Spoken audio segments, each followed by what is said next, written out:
Hello. Happy to have you here. Thank you for being you. This is continuation on Native American wisdom and healings. Much to learn, much to see. This is a quoting from Jamie Sam's dancing the blah blah blah blah. Jamie Sam's Dancing the Dream. Laughter shields us against harmful intent. In today's world, the most powerful form of spiritual attack is envy and jealousy. Some people believe that black magic, bad spells, curses, sorcery, and witching are the most harmful spiritual attacks on others. But all those rituals are propelled by jealousy or envy, the need for revenge or retaliation.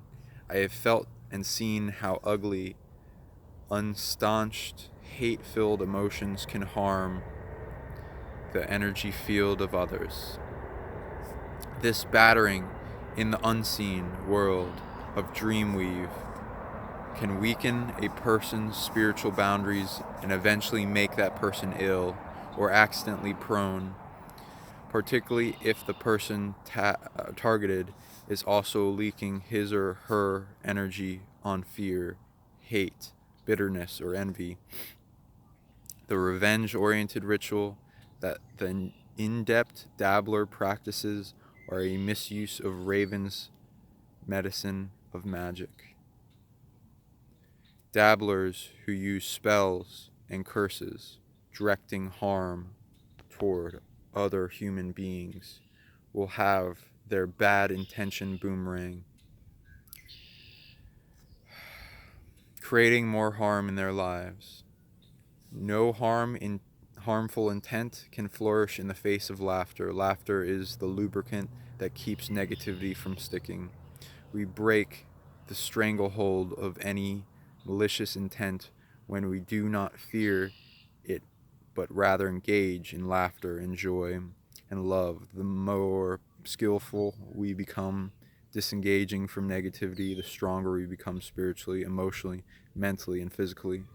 Fear of the shadow will allow negative energy to gain the upper hand in our daily life, as well as the energetic realms, where our nightmares reflect our subconscious fears or the negative feelings we are entertaining. If we can embrace the fact that all life contains shadow and light, the fear of what we think evil can do to us dwindles until it no longer affects us through our own judgments.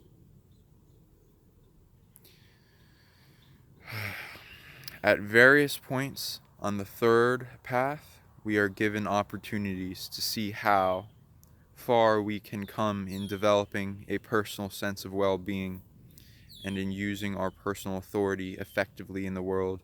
This discovery occurs each time we are tested on how we will use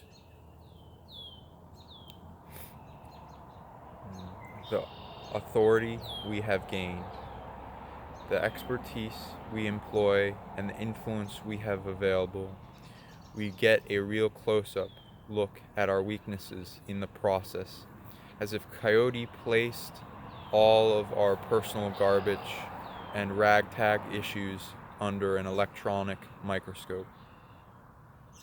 I know firsthand what a humbling experience that can be, looking at our own shit magnified at close range changes our mind's perspective of self-importance forever. Coyote laughingly told me that this equalizing event was the first psychedelic experience every person's ego went through during the initiation of the ancient mystery schools. If we make choices that include lording our skills over others or trying to exercise control over situations and people, we will immediately encounter this type of pop quiz. If we feel that we are strong in one area and we misuse those abilities, the results can affect other areas of our lives. where we are not so strong. For example, if we finally have been promoted into a management position but have not matured emotionally, we may have unreasonable demands on others to test out our power.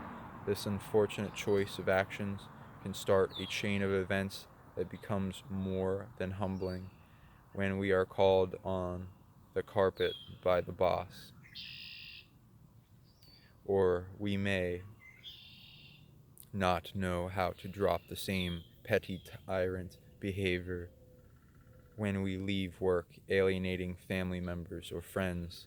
The pop quiz can occur when no one wants to share our company any longer.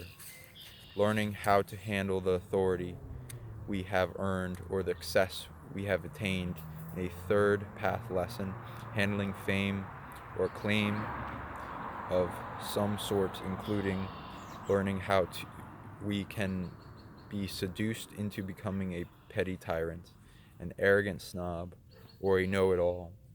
All of these ego-oriented behaviors are third path enlightenment traps.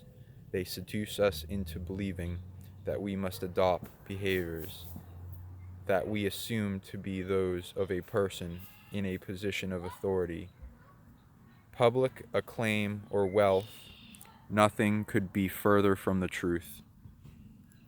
The authentic, healed human being who has embraced his or her personal authority and wears his or her power lightly demonstrates humility and compassion in a respectful manner. When we release our need to be recognized, the gears of our belief system are stripped, and authentic being replaces mental attitudes. Thank you again. Love you all. Please like, share, subscribe, get this out there. Hit the notification bell if you want the next indication of when more content comes out. Thank you again. Love you.